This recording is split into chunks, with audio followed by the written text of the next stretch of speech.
Hello friends, कैसे हो? जी के 2020 यूट्यूब चैनल में आप सभी दोस्तों का हार्दिक स्वागत है। इंडियन ज्योग्राफी में आज एक महत्वपूर्ण टॉपिक की हम बात करने जा रहे हैं और आज का हमारा टॉपिक है भारत के मैंग्रोव क्षेत्र यानी कि कच्छ वनस्पति हमारे भारत देश में कहां कहां पाई जाती है, खास तौर पर लवणीय जल में। और हमारा जो समुद्री तट है वहां पर आपको मैंग्रोव क्षेत्र देखने को मिलेगा। और यह वीडियो काफी महत्वपूर्ण है। किसके लिए? तो जो स्टूडेंट्स क्लास 1-2 की या कोई भी एग्जामिनेशन की प्रिपरेशन कर रहे हैं, लेकिन आपके सिलेबस में यदि इंडियन ज्योग्राफी है तो हमारे इस वीडियो से आपको निश्चित तौर ही मदद मिलेगी। वीडियो में आप लास्ट तक बने रहिए। बीच में कुछ क्वेश्चन पूछूंगा जिसका आंसर आपको गेस करना होगा, ओके? और लास्ट में कमेंट सेक्शन में जरूर बताना कि यह वीडियो आपको कैसा लगा। चलिए बिना वक्त गवाए स्टार्ट करते हैं। तो आज का हमारा टॉपिक है मैंग्रोव क्षेत्र यानी कि कच्छ वनस्पति। इमेज में आप देख सकते हैं लवणीय जल में यह वनस्पति पाई जाती है जिसे हम बोलते हैं मैंग्रोव जंगल। तो मैंग्रोव यानी कि कच्छ वनस्पति उष्णकटिबंधीय जलवायु के तटीय दलदली क्षेत्रों में उगने वाली वनस्पति को कच्छ वनस्पति अथवा तो मैंग्रोव कहते हैं। यहां से एक क्वेश्चन बन सकता है कि मैंग्रोव किसे कहते हैं? तो उष्णकटिबंधीय जलवायु के तटीय दलदली क्षेत्रों में उगने वाली वनस्पति को कच्छ वनस्पति अथवा तो मैंग्रोव कहते हैं। इमेज में आप देख सकते हैं लवणीय जल के आसपास यह मैंग्रोव जंगल पाए जाते हैं। और हमारा भारत देश का जो भी तटीय राज्य है वहां पर इस प्रकार का प्रदेश यानी कि क्षेत्र पाया जाता है। रंग बिरंगे फूलों वाले छोटे बड़े मैंग्रोव वृक्षों की जड़ें पानी में रहती है। क्या यह वृक्ष की जो जड़ें हैं वो पानी में डूबी रहती है? ज्वार भाटा के समय इन वृक्षों के तने भी पानी में डूब जाते हैं। मैंग्रोव वनस्पति पर तापमान, वर्षा अवसाद, लवणता तथा जल धाराओं का भारी प्रभाव पड़ता है। ज्वार भाटा के समय इन वृक्षों के तने पानी में डूब जाते हैं। मैंग्रोव वनस्पति पर तापमान, वर्षा अवसाद, लवणता तथा जल धाराओं की भारी प्रभाव पड़ता है। जल धारा दोस्तों, हमारे पृथ्वी पर दो प्रकार की जल धाराएं हैं। एक तो गर्म जल धाराएं और ठंडे क्षेत्र की जल धाराएं। और यह मैंग्रोव क्षेत्र कहां पाए जाते हैं? तो गर्म धाराओं में यह मैंग्रोव जंगल पाए जाते हैं, लेकिन ठंडे जल की धाराएं हैं उस क्षेत्र में आपको मैंग्रोव जंगल नहीं देखने को मिलते। मैंग्रोव वनस्पति की सघनता तथा विस्तार दक्षिण पूर्व एशिया के द्वीप समूह, अफ्रीका में मेडागास्कर तथा मोजाम्बिक के तटीय भागों में एवं गिनी खाड़ी के तटीय भागों में, दक्षिण अमेरिका के उत्तरी पूर्वी तथा ब्राजील के पूर्वी तट पर अधिक पाई जाती है। हमारे पूरे विश्व में यह मैंग्रोव जंगल कहां कहां पर पाए जाते हैं? तो याद रखना, यह मैंग्रोव वनस्पति की सघनता तथा विस्तार दक्षिण पूर्वी एशिया के द्वीप समूह, अफ्रीका में मेडागास्कर तथा मोजाम्बिक के तटीय भागों में एवं गिनी खाड़ी के तटीय भागों, दक्षिण अमेरिका के उत्तरी पूर्वी तथा ब्राजील के पूर्वी तट पर यह अधिक मैंग्रोव क्षेत्र पाया जाता है। इनके अतिरिक्त कैरेबियन सागर में स्थित द्वीप समूह और ऑस्ट्रेलिया के उत्तरी पूर्वीय तटीय भागों में भी मैंग्रोव वनस्पति की सघनता अधिक है। महाद्वीपों के जिन तटों पर ठंडे पानी की जल धाराएं बहती है उन भागों में मैंग्रोव वनस्पति कम पाई जाती है। तो मैंने आपको शुरू में भी बता दिया, जहां पर गर्म जल धाराएं बहती है वहां पर मैंग्रोव जंगल की सघनता पाई जाती है, लेकिन जहां पर ठंडे पानी की जल धाराएं बहती है उन भागों में मैंग्रोव वनस्पति कम पाई जाती है। अफ्रीका में बेन ग्रैला तथा कैनरी, दक्षिण अमेरिका की पेरू जलधारा, उत्तरी अमेरिका की कैलिफोर्निया जलधारा तथा पश्चिम ऑस्ट्रेलिया की जलधाराओं के तटों पर इस प्रकार की वनस्पति का अभाव है, क्योंकि यह सभी ठंडे पानी की जलधाराएं हैं, इसीलिए यहां मैंग्रोव वनस्पति का अभाव है। एक बार फिर से समझ लो कि इसके अतिरिक्त कैरेबियन सागर में स्थित द्वीप समूह और ऑस्ट्रेलिया के उत्तरी पूर्वी तटीय भागों में भी मैंग्रोव वनस्पति की सघनता अधिक है। महाद्वीपों के जिन तटों पर ठंडे पानी की जलधाराएं बहती है उन भागों में मैंग्रोव वनस्पति कम पाई जाती है। तो अफ्रीका में ब्रेन ग्रैला तथा कैनरी, दक्षिण अमेरिका की पेरू जलधारा, उत्तरी अमेरिका की कैलिफोर्निया जलधारा तथा पश्चिमी ऑस्ट्रेलिया जलधाराओं के तटों पर इस प्रकार की वनस्पति का अभाव है। आगे दोस्तों, भारत की प्रमुख कच्छ वनस्पतियां यानी कि मेजर मैंग्रोव ऑफ इंडिया की बात करें तो यहां सबसे पहले तो मैप में देखें, मैंने आपको शुरू में भी बताया कि हमारे जो तटीय राज्य है वहां पर आपको मैंग्रोव वनस्पति देखने को मिलेगी।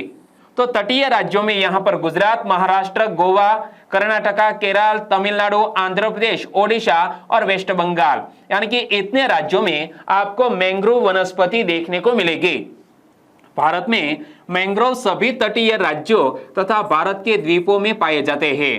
भारत के द्वीप में यहां पर है दोस्तों अंडमान निकोबार द्वीप समूह, तो यहां पर भी लवणीय जल में आपको मैंग्रोव वनस्पति देखने को मिलेगी। एक अनुमान के अनुसार मैंग्रोव 4650 वर्ग किमी क्षेत्र को आवृत यानी कि कवर करता है। हालांकि भारत के 12 महत्वपूर्ण मैंग्रोव है। हमारे भारत देश में महत्वपूर्ण मैंग्रोव की संख्या कितनी है? 12। और हमारे भारत देश के कितने वर्ग किलोमीटर क्षेत्र में यह मैंग्रोव जंगल पाए जाते हैं? तो 4650 वर्ग किलोमीटर क्षेत्र में।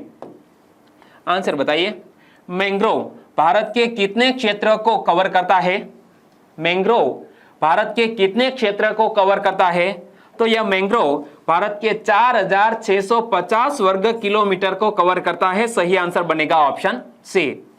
और हमारे भारत देश का सबसे बड़ा मैंग्रोव क्षेत्र कौन सा है? सुंदरबन। क्या? पश्चिम बंगाल का सुंदरबन भारत का सबसे बड़ा मैंग्रोव है। देखो, सुंदरबन मैंग्रोव भारत के सबसे बड़े मैंग्रोव में से एक है।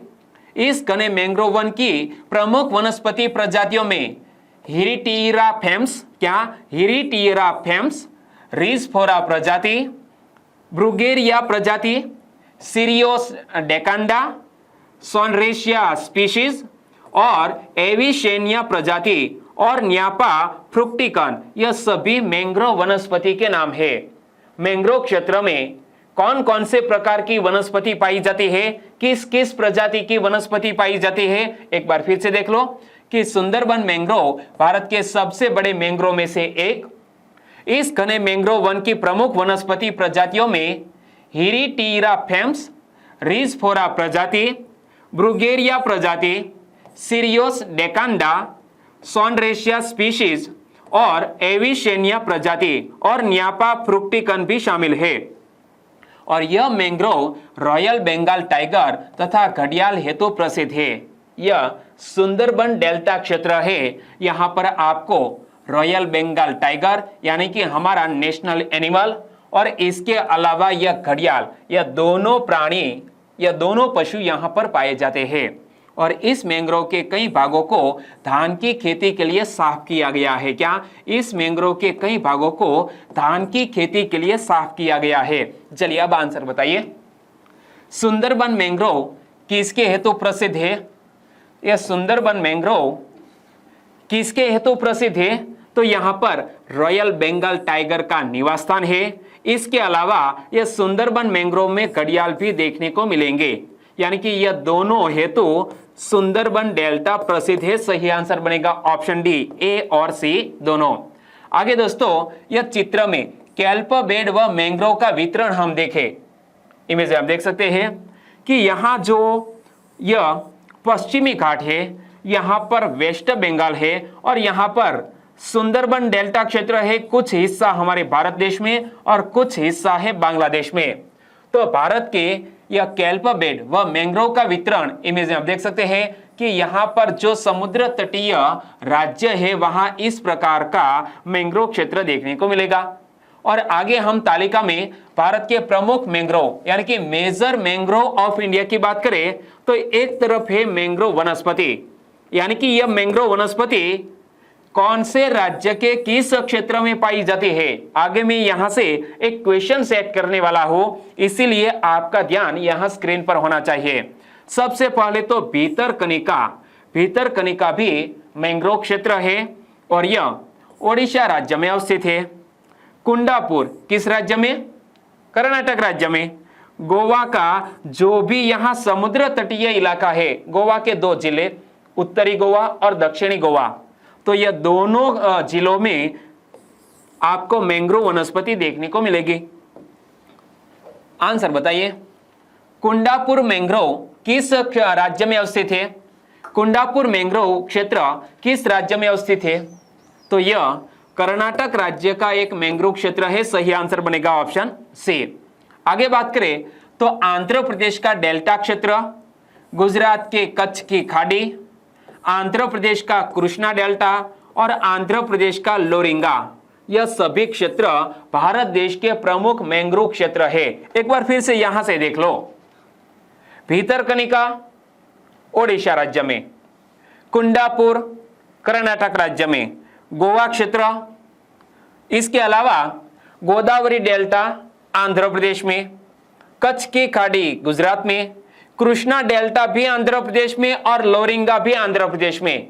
यानी कि आंध्र प्रदेश में यह 3 मैंग्रोव क्षेत्र है। कौन कौन से? एक तो गोदावरी डेल्टा, कृष्णा डेल्टा और लोरिंगा। क्लियर? आंसर बताइए, लोरिंगा मैंग्रोव यह क्षेत्र किस राज्य में स्थित है? लोरिंगा मैंग्रोव क्षेत्र किस राज्य में स्थित है? तो मैंने आपको साफ साफ बता दिया कि यह लोरिंगा मैंग्रोव क्षेत्र आंध्र प्रदेश राज्य में स्थित है। लेकिन दोस्तों यहां आपको यह सभी क्वेश्चन इजी लगेंगे, लेकिन यदि एग्जामिनेशन में सामने आए तो आप कंफ्यूज हो जाओगे। इसीलिए यह इंफॉर्मेशन भी आपको याद रख लेनी चाहिए। भारत के प्रमुख मैंग्रोव में आगे बात करें तो महानदी डेल्टा ओडिशा राज्य में। ओडिशा एक पूर्वी तटीय राज्य है जिसका महानदी डेल्टा महत्वपूर्ण मैंग्रोव क्षेत्र है। इसके अलावा अंडमान एवं निकोबार द्वीप समूह हमारा भारत देश का एक संघ शासित प्रदेश और यह हिंद महासागर में अवस्थित है। वहां पर कई सारे मैंग्रोव क्षेत्र पाए जाते हैं। पिछवारम तमिलनाडु में, तो पॉइंट कैलिमेर यह भी तमिलनाडु में। तो याद रखना, तमिलनाडु के 2 महत्वपूर्ण मैंग्रोव क्षेत्र पिछवारम और पॉइंट कैलिमेर। और सुंदरबन डेल्टा भारत देश का सबसे बड़ा यह मैंग्रोव क्षेत्र है, वो है वेस्ट बंगाल में। याद रख लिया, ओडिशा का महानदी डेल्टा, अंडमान एवं निकोबार द्वीप समूह, तमिलनाडु के 2 पिछवारम, पॉइंट कैलिमेर और पश्चिम बंगाल का सुंदरबन भारत देश का एवं विश्व का सबसे बड़ा मैंग्रोव क्षेत्र है। तो यहां से एक मजेदार क्वेश्चन भी बन सकता है। कैसा? कि विश्व और भारत के सबसे बृहद मैंग्रोव वन कहां पाए जाते हैं? विश्व और भारत के सबसे बृहद मैंग्रोव वन कहां पाए जाते हैं? यह पाए जाते हैं सुंदरबन डेल्टा में। विश्व में पहले स्थान पर, भारत का भी पहले नंबर का मैंग्रोव वन, दूसरे नंबर पर है भीतरकनिका और तीसरे स्थान पर है गोदावरी कृष्णा डेल्टा। तो याद रख लिया, भारत देश के 3 महत्वपूर्ण मैंग्रोव वन कौन कौन से हैं? तो पहले नंबर पर सुंदरबन डेल्टा, दूसरे नंबर पर भीतरकनिका और तीसरे नंबर पर गोदावरी कृष्णा डेल्टा। देखो, ओडिशा तट के पास भीतरकनिका भारत का दूसरा सबसे बड़ा मैंग्रोव है, जिसके बाद गोदावरी कृष्णा मैंग्रोव है। भारत के अन्य महत्वपूर्ण मैंग्रोव में कर्नाटक का कुंडापुर, पॉइंट कैलिमेर तथा पिकवरम, यह दोनों तमिलनाडु राज्य में, और आंध्र प्रदेश का लोरिंगा। आगे दोस्तों, मैंग्रोव की सामाजिक व पारिस्थितिकीय महत्ता क्या है वो समझने की कोशिश करते हैं।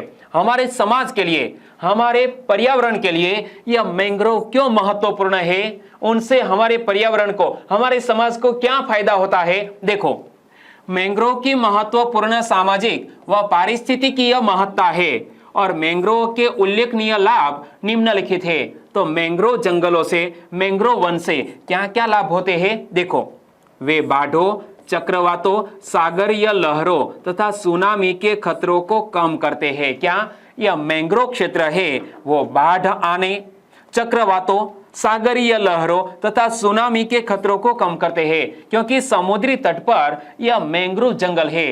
यदि समुद्र में से कोई तूफान आता है, कोई चक्रवात आता है, तो मैंग्रोव जंगल उसे रोकने का काम करते हैं। यानी कि जो हमारी प्राकृतिक आपदाएं है उसे रोकने में यह मैंग्रोव वन महत्वपूर्ण काम करते हैं। देखो, वे बाढ़ों, चक्रवातों, सागरीय लहरों तथा सुनामी के खतरों को कम करते हैं। दूसरा फायदा है, वे तटीय व मृदा अपरदन को रोकते हैं। क्या? वे तटीय व मृदा अपरदन को रोकने का काम करते हैं, यह मैंग्रोव वन। तीसरा फायदा, वे पोषक तत्वों के पुनर्चक्रण को कम करते हैं। चौथा फायदा, मैंग्रोव अनेकों वनस्पतियों व जीवों को सहारा प्रदान करते हैं। पांचवा फायदा है, वे खाद्य पदार्थ, चारा, ईंधन, लकड़ी यानी कि फ्यूल वुड तथा औषधीय जड़ी बूटियां उपलब्ध कराते हैं। छठा फायदा, स्थानीय लोगों को रोजगार के अवसर प्रदान करते हैं। और सातवां फायदा, मैंग्रोव का मनोरंजन संबंधी इको पर्यावरण तथा सौंदर्यात्मक मूल्य उल्लेखनीय है। इमेज में आप देख सकते हैं कि यह मैंग्रोव वन का जो सौंदर्यात्मक मूल्य है वो काफी महत्वपूर्ण है, ध्यान आकर्षक है। एक बार फिर से हम मैंग्रोव वनों के महत्व को समझ लेते हैं। पहला फायदा क्या है, मेरे साथ साथ पढ़ो। वे बाढ़ों, चक्रवातों, सागरीय लहरों तथा सुनामी के खतरों को कम करते हैं। दूसरा फायदा, वे तटीय व मृदा अपरदन को रोकते हैं। वे पोषक तत्वों के पुनर्चक्रण को कम करते हैं। मैंग्रोव अनेकों वनस्पतियों व जीवों को सहारा प्रदान करते हैं। वे खाद्य पदार्थ, चारा, ईंधन, लकड़ी तथा औषधीय जड़ी बूटियां उपलब्ध कराते हैं। स्थानीय लोगों को रोजगार के अवसर प्रदान करते हैं। मैंग्रोव का मनोरंजन संबंधी इको पर्यावरण तथा सौंदर्यात्मक मूल्य उल्लेखनीय है। चलिए अब इस क्वेश्चन का आंसर बताइए कि मैंग्रोव से पर्यावरण को कौन सा लाभ होता है, या तो हमारे समाज जीवन को मैंग्रोव से कौन सा लाभ होता है। एक तो वे तटीय व मृदा अपरदन को रोकते हैं, बिल्कुल सही। वे पोषक तत्वों के पुनर्चक्रण को कम करते हैं, यह भी बिल्कुल सही है। और वे सुनामी के खतरों को कम करने में महत्वपूर्ण भूमिका निभाते हैं। तो यह सभी कथन बिल्कुल सही है। तो यह सभी लाभ होते हैं। हमारा आंसर बन जाता है ऑप्शन डी, उपर्युक्त सभी। आगे दोस्तों हम भारत के औषधीय पौधे की बात करेंगे, यानी कि जो भी पौधे का इस्तेमाल कोई दवाइयां बनाने में किया जाता है इसे हम औषधीय पौधे कह सकते हैं। तो आगे हम देखेंगे कि यह औषधीय पौधे का नाम क्या है। यह औषधीय पौधा भारत के किस क्षेत्र, राज्य या संघ शासित क्षेत्र में पाया जाता है और कौन सी बीमारी में यह औषधीय पौधे का प्रयोग किया जाता है। ओके, तो सबसे पहले 4 औषधीय पौधे के नाम है, बेडडामस, स्याकेड, पेरिटा तथा कॉन्डेथ। पहली बार शायद आप यह औषधीय पौधे के नाम सुनते होंगे। एक बार फिर से पढ़ो, बेडडामस, स्याकेड, पेरिटा तथा कॉन्डेथ। और यह औषधीय पौधे भारत के 2 राज्य, एक हिमाचल प्रदेश और दूसरा उत्तराखंड, यह 2 राज्य में यह औषधीय पौधे पाए जाते हैं। और यह औषधीय पौधे का प्रयोग गठिया रोग व संधि रोग तथा मांसपेशियों के दर्द के उपचार में किया जाता है। एक बार फिर से पढ़ लो, बेडडामस, स्याकेड, पेरिटा तथा कॉन्डेथ। यह औषधीय पौधे हिमाचल प्रदेश एवं उत्तराखंड राज्य में पाए जाते हैं। और यह औषधीय पौधे का प्रयोग गठिया रोग व संधि रोग तथा मांसपेशियों के दर्द के उपचार में किया जाता है। दूसरा औषधीय पौधा नाम है ब्लू वेंडा। इमेज में आप देख सकते हैं, ये रहा ब्लू वेंडा। और हमारे भारत देश के पश्चिम बंगाल को बात करके सभी जो 7 सिस्टर्स राज्य है वहां पर यह ब्लू वेंडा पाया जाता है। देखो, अरुणाचल प्रदेश, असम, मणिपुर, मेघालय, नागालैंड, त्रिपुरा और पश्चिम बंगाल, यह राज्यों में आपको ब्लू वेंडा देखने को मिलेगा। और यह ब्लू वेंडा औषधीय पौधे का प्रयोग नीले फूल औषधियों हेतु प्रयुक्त किए जाते हैं। क्या? यह ब्लू वेंडा के जो नीले रंग के फूल है उनका उपयोग औषधीय हेतु किया जाता है। तीसरा औषधीय पौधा नाम है साइकाइड्स। क्या? साइकेड्स। इसे जीवित अवशेष के नाम से भी जाना जाता है। क्या? साइकेड्स को जीवित अवशेष के नाम से भी जाना जाता है। और यह साइकाइड्स पश्चिम घाट, पूर्वी घाट, अंडमान व निकोबार द्वीप समूह, हमारे भारत देश के मैप में यदि आप देखेंगे तो यह पूर्वी घाट, पश्चिम घाट और यहाँ पर हिंद महासागर में, हमारे इंडियन ओशन में यहाँ पर है अंडमान निकोबार द्वीप समूह। यह 3 क्षेत्रों में साइकाइड्स पाया जाता है। और इस औषधीय पौधे का प्रयोग स्टार्च का स्रोत है, न्यूरोलॉजिकल रोग, कौन से? जो न्यूरोलॉजिकल डिजीज है, इसके अलावा पार्किंसन नामक जो बीमारी है उनके निवारक में यह औषधीय पौधे का उपयोग किया जाता है। यहां पर एक बार फिर से देखो, नाम क्या आया, साइकेड्स, और यह पश्चिमी घाट, पूर्वी घाट एवं अंडमान निकोबार द्वीप समूह पर पाया जाता है, और यह साइकाइड्स स्टार्च का प्रमुख स्रोत है। न्यूरोलॉजिकल रोगों तथा पार्किंसन नामक बीमारी में इसका प्रयोग किया जाता है। चौथा औषधीय पौधा जिसका नाम है कुठ या तो कुष्ठ, क्या कुठ या तो कुष्ठ, और यह जम्मू कश्मीर, हिमाचल प्रदेश तथा उत्तर प्रदेश, यह 3 राज्यों या संघ शासित प्रदेश में पाया जाता है। और यह कुष्ठ नामक औषधीय पौधे का प्रयोग प्रदाहनाशी, क्या यह प्रदाहनाशी औषधि है। इसकी जड़ें तेल व परफ्यूम बनाने के लिए प्रयुक्त होती है। दोस्तों, यह कुष्ठ नामक जो औषधीय पौधा है उनकी जड़ें हैं वो तेल व परफ्यूम बनाने के लिए प्रयुक्त होती है, यानी कि उनकी जड़ें में से परफ्यूम बनाया जाता है, और कीटनाशकों हेतु भी इस औषधीय पौधे का उपयोग किया जाता है।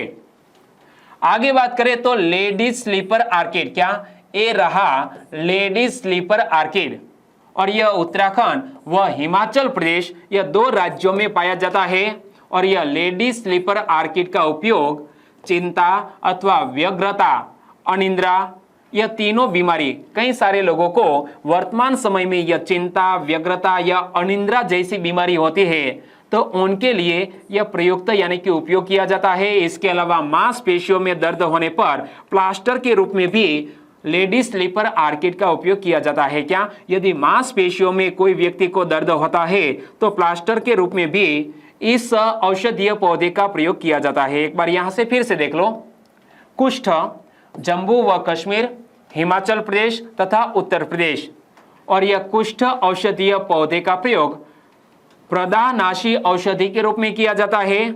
इसकी जड़ें तेल व परफ्यूम बनाने के लिए प्रयुक्त होती है। कीटनाशकों हेतु भी इस औषधि का प्रयोग होता है। तो लेडीज स्लीपर आर्किड यह उत्तराखंड एवं हिमाचल प्रदेश में पाया जाता है। चिंता अथवा व्यग्रता, अनिद्रा हेतु प्रयुक्त किया जाता है। मांसपेशियों में दर्द होने पर प्लास्टर के रूप में भी लेडीज स्लीपर आर्किड का उपयोग किया जाता है। रेड वेंडा, दोस्तों हमने पहले ब्लू वेंडा देखा, अब इमेज में देख सकते हैं ये रहा रेड वेंडा। यह भी अरुणाचल प्रदेश, आंध्र प्रदेश, असम, मणिपुर, मेघालय, मिजोरम और नागालैंड जैसे राज्यों में पाया जाता है। और यह औषधीय पौधे का उपयोग आर्किड फैंसियर, क्या ऑर्किड फैंसियर हेतु प्रयुक्त किया जाता है। आगे औषधीय पौधे में नाम है सर्पगंधा का। यह सर्पगंधा उप हिमालय क्षेत्र, सिक्किम, भारत के उत्तर पूर्वी राज्य में पाई जाती है। और यह सर्पगंधा का प्रयोग केंद्रीय स्नायु तंत्र के विकार, शांति प्रदाता औषधि है। हाइपरटेंशन, ब्रोडाइरेडिया, माओसिस, टॉसिस व कंपकंपी आदि के उपचार में प्रयुक्त होती है। यानी कि बहुत सारी बीमारियों में सर्पगंधा का उपयोग आप कर सकते हैं। और यह सर्पगंधा उप हिमालय क्षेत्र, सिक्किम, भारत के उत्तर पूर्वी राज्य में पाई जाती है। उनका प्रयोग कहां कहां किया जाता है एक बार फिर से देख लो। केंद्रीय स्नायु तंत्र के विकार, शांति प्रदाता औषधि है।